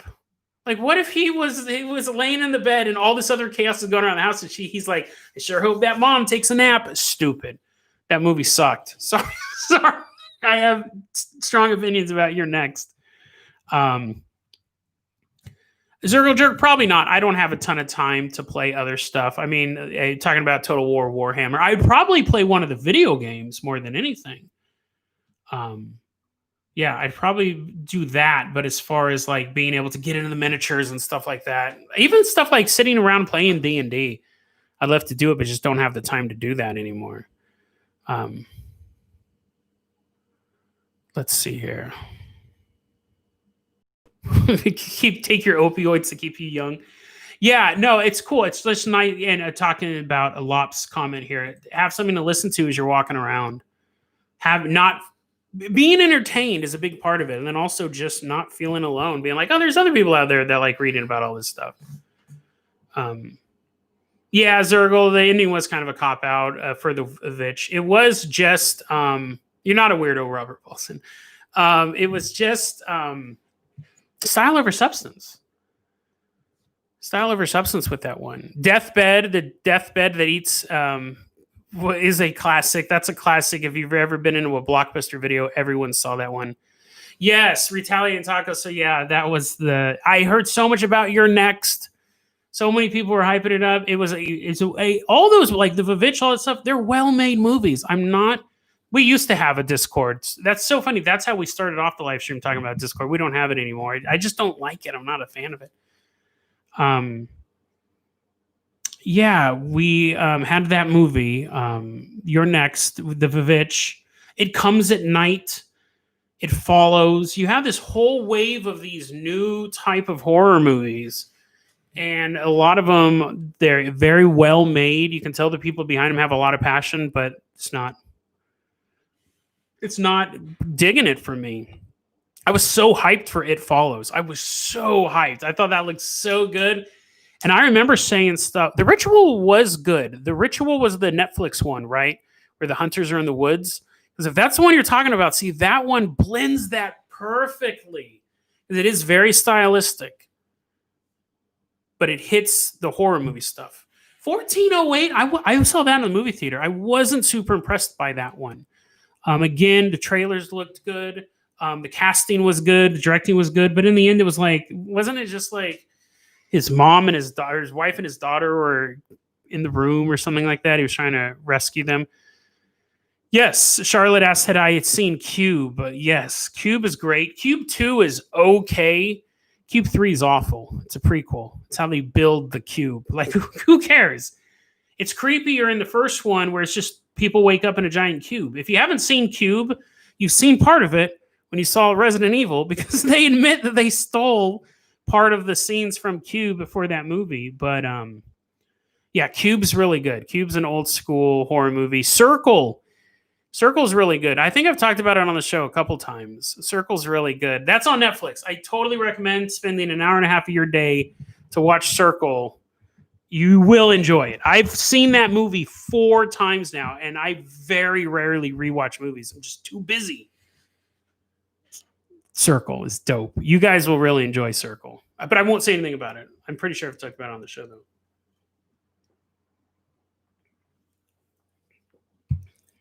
And we got Veronica. You know that. That is a creepy looking doll. Yeah, I was going to watch that Color Out of Space. I was going to watch that one. I think it's on Shudder. I don't have them anymore, but I'm sure I can find it. I'm wondering, sometimes people upload. I guess it wouldn't be uploaded anywhere else. I mean, not legally at least, but yeah, I did want to see that one. I thought I saw it on one of my like Amazon or something like that.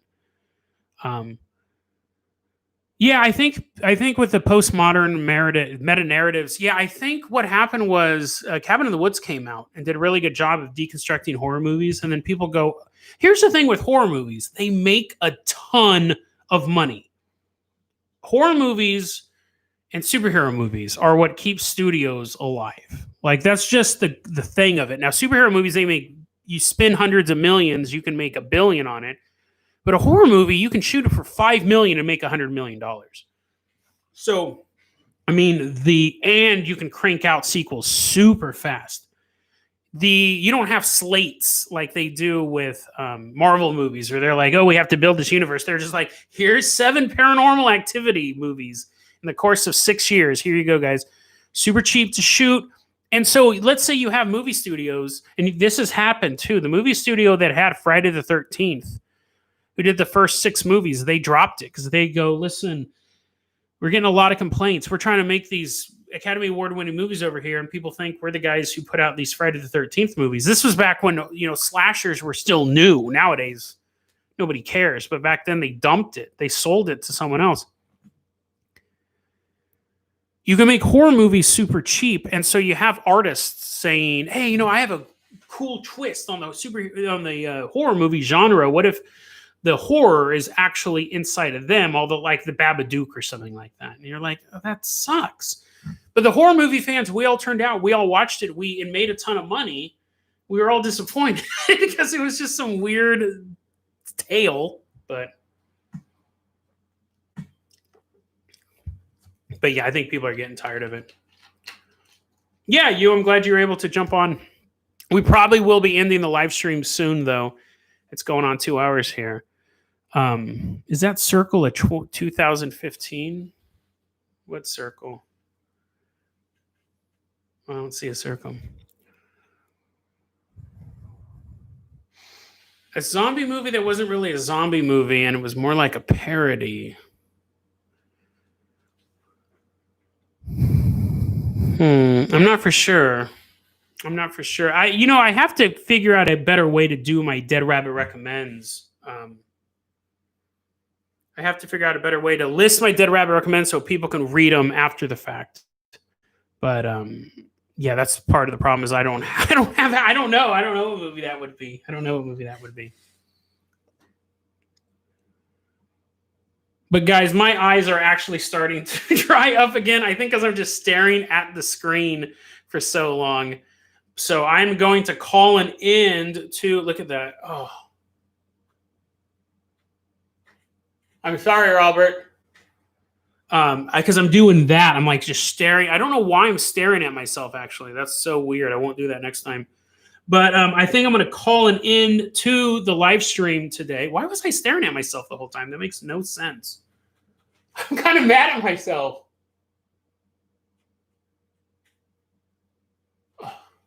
So that'll be the end of the live stream now that I've put in my second eye drop. So sorry that it was super disgusting. Thanks for everyone to show up. We're still going to do a Thanksgiving. That's actually going to be a live episode. Hey, I love you too, man. Thanks for swinging in. Thanksgiving isn't going to be like this, where we're talking about random stuff. Thanksgiving is going to be a live recorded episode. So Hope you guys are there for that noon on Thanksgiving Day. You guys, thank you, Charlotte. Thank you, Robert. Thank you, Piddle. Thank you, Mog. Yes. Thanks for coming out. And new episodes coming out on Monday. What's my catchphrase? I'll see you then. Is it something like that? I don't know. Bye, Burnt Toast. Bye, Robert. I'm going to end it. We'll let her end it. Can she do it? Night, guys. Oh, there's her hand. Oh, I got to move up here, too. There we go.